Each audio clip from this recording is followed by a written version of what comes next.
All right. So, Dawn. This year I decided, after probably about 3 or 4 years of looking into getting a service dog, I personally suffer from pretty extreme anxiety based on my CPTSD. I had some really negative experiences happen my senior year with people who I really trusted, and so it's put this perspective on my brain, which is like the CPTSD. It's the kind of my change in mentality based on my trauma kind of happened where it's almost like your fight or flight gets turned on constantly.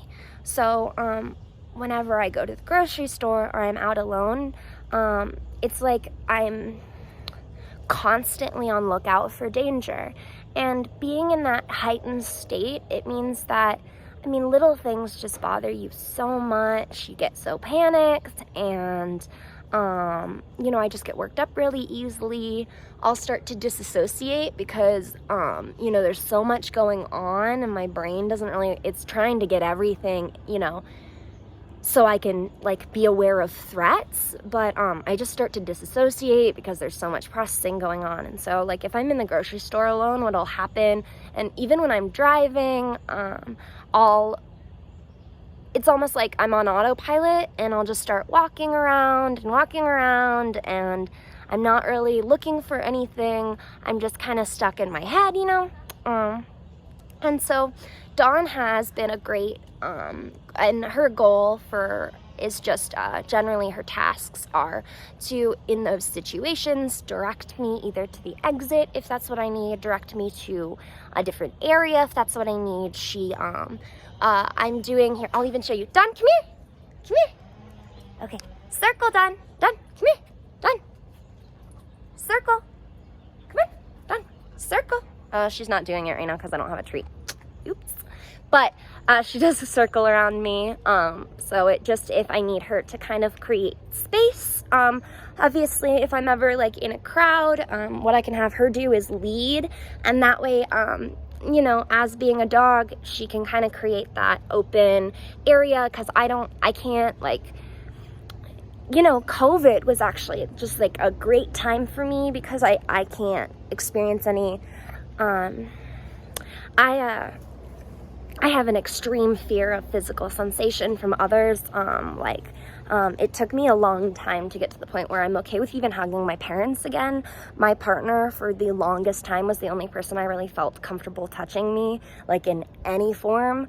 It just felt way too intimate. And so, going to the store and accidentally bumping shoulders with someone can cause me to have, an extreme anxiety attack, or a panic attack, and, it just kind of immobilizes me. And so Dawn is there to kind of, in those moments, really keep me focused and aware. And if I, for some reason, can't find my car, or the area I need to go to, or the person I need to find, I can just tell her, find Xavier, or find car, or find exit. And so those are the tasks that we've been working on specifically. It's just her helping me kind of, if I'm in a state where I am unable to kind of figure things out for myself, she can be aware for me. And so that's a lot of the training we've been working on.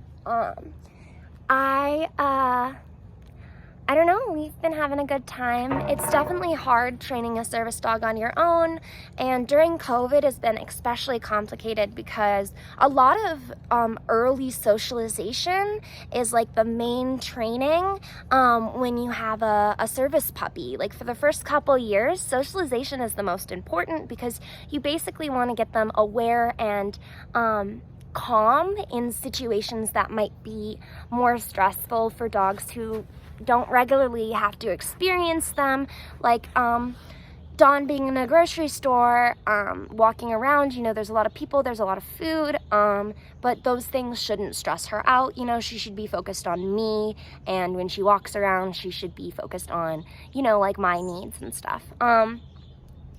So we've been working on that. Dawn has gone in one trip on the grocery store, and I actually took her when I had my eye patch. Because normally, as someone who is like invisibly disabled, having Dawn sometimes gives me anxiety because I worry that people are going to think that she's a fake service dog, which is its own complex kind of conversation, because if you're disabled and you're training your service dog, it basically creates that dog to be a service dog. But there's a lot of a lot of people talk about registration, and there are some tests you can take if you want to get your dog certified. But overall, it is all about kind of personal responsibility, and I think that's like the most important conversation people need to have with service dogs is just like, even if you have a service dog and your service dog decides to act out, then you're not taking personal responsibility of your animal. And like if Dawn starts to bark in a restaurant, she's not supposed to do that. That's disruptive.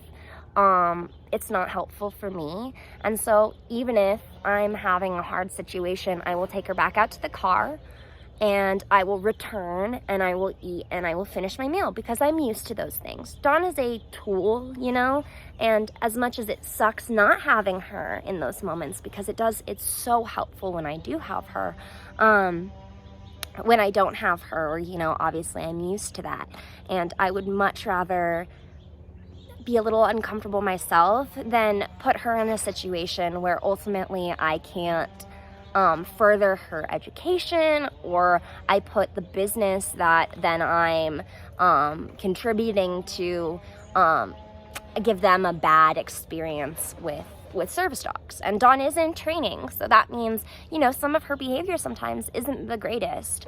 And sometimes I have to go, okay, hey, I'm gonna go take her to the car. I'll be back, because she is in training. And there has been times where it's been like, okay, well, I love her, I want to work with her, but right now she's not working with me. She's clearly worked up. Or sometimes if we go out for a long time, like she's gone to the Route 21, which is where I'm currently working. I love them. I definitely suggest their clothing, and they are just like a really great brand. And the people I'm working with are all about fostering a positive work environment. And I've just so far had such a great experience with the company. It's only been a couple days, but definitely suggest them. But she's so lovely, just like lays at my feet. She sits down, and when I'm looking at things, she lays at my feet. But after time, she's still a puppy. She has a lot of energy. She gets impatient, and she can't follow tasks as well. And so when she goes, I have to recognize when she's in a position where she can't handle her job. And I think that's really important. Like, you are liable no matter what of your service animal. It's not like you get to take your dog in, and if they take a shit, the place gets to clean it up. If your dog is shitting inside, your dog should not be considered a service animal, and you need to really retrain your animal. And what you're doing is really negatively impacting the experience for people moving forward. Like, I went into one of my favorite tea shops. I tried to bring my service puppy in, but immediately I was approached and demanded registration, which if you look at the ADA, which I'm going to link below, you actually can't ask for registration. The two questions you can ask is your animal a service dog, and what tasks do they provide for you? And obviously Dawn has tasks, and she's a service in training. In the state I'm in training, service dogs are protected, which is really helpful, because it does mean that I can work with her and I can take her into these places. But, again, it's my responsibility to recognize when she can't handle the situation. And I think that's really important. I don't think people recognize, I think a lot of people think, oh, this animal is here to take care of me. And, it's a big partnership. And that's the conversation that really should be had about service dogs, is that you are as responsible for your animal as they are for you. So, they're not just gonna, Dawn has Dawn is so smart, and she has a lot of things that she can do on her own, but it does not mean that I don't have to regulate her behavior, you know? That's why it's definitely a partnership, and I think personal responsibility of your service dog is very, very important because, again,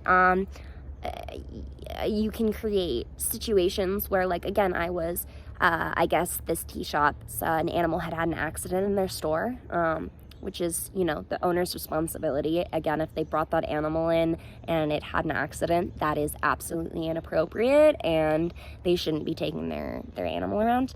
But Dawn would never do that.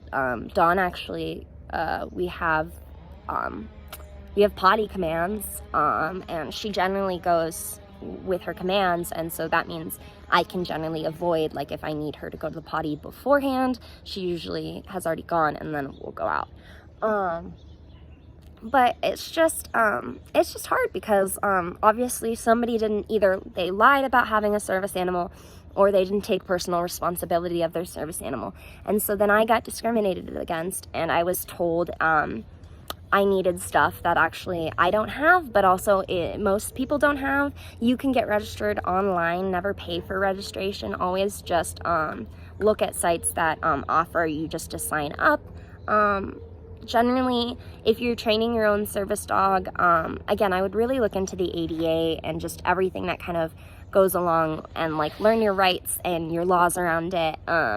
But yeah, this one really upset me because it was my favorite tea shop, and I had a panic attack because I was walking around I felt uncomfortable walking with my service dog. And in no situation should I ever have to feel uncomfortable because I'm with my animal. I mean, that's the whole reason I have her, is because I'm already uncomfortable, and I have her so that she can make me feel comfortable. And so when somebody then kind of puts this idea that I'm then causing a scene by having my animal, who is supposed to be an extension of myself legally, it's tough, because it puts me in this really uncomfortable situation, and I ended up not getting anything, or if I did get something, I kind of just picked something and kind of ran out, and I don't even think I liked it, and it was just a really uncomfortable situation for me. And then I even wrote the company, and I never got an email back, and that kind of was upsetting because it was my favorite tea shop for a really long time, and I haven't been back since, and I really don't plan on it because I think that their behavior was really, it was just discriminatory, and it just wasn't okay. And they just made such a big deal about it, and they obviously had no idea what they were talking about.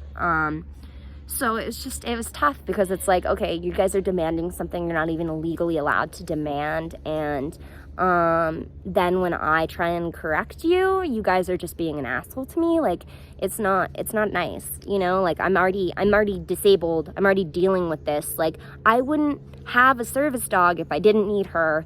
And like, bringing attention to that fact isn't helpful for me. Does that make sense? Just like, that's the whole thing, is like, I would like to go in and like just say, yes, she's a service dog, and move on. If she does something, you can call me out, because like, she's not supposed to do anything. Please call out owners who are not taking responsibility for their animals. But fuck, I'm responsible for Dawn. I will take her out if she starts being a freaking crazy puppy, because she can be sometimes. I don't know, it just kind of hurt my feelings, because it really is, unfortunately, just like, moving forward, people need to have if somebody tells you that they have a service dog, you cannot have any opinion previously on whether or not this animal is going to act out until they act out. And if you are expecting them to act out and being someone who is kind of contributing to this idea that the service dog may be fake, you can actually cause extreme severe anxiety for the person who is disabled, who is already experiencing something that they don't want to be experiencing. And so you're just basically compounding the issue. And yeah, I guess that's really, really the conversation I wanted to have about service animals. I did a lot of research, and I took a lot of time before even considering whether or not I wanted Dawn, and the responsibility that it was going to take to train her, and to work with her, and it's hard work, you know, and I'd never take her into a situation she isn't ready for. So yeah, I'm gonna add in some more cute little videos, and I hope you guys have a great day.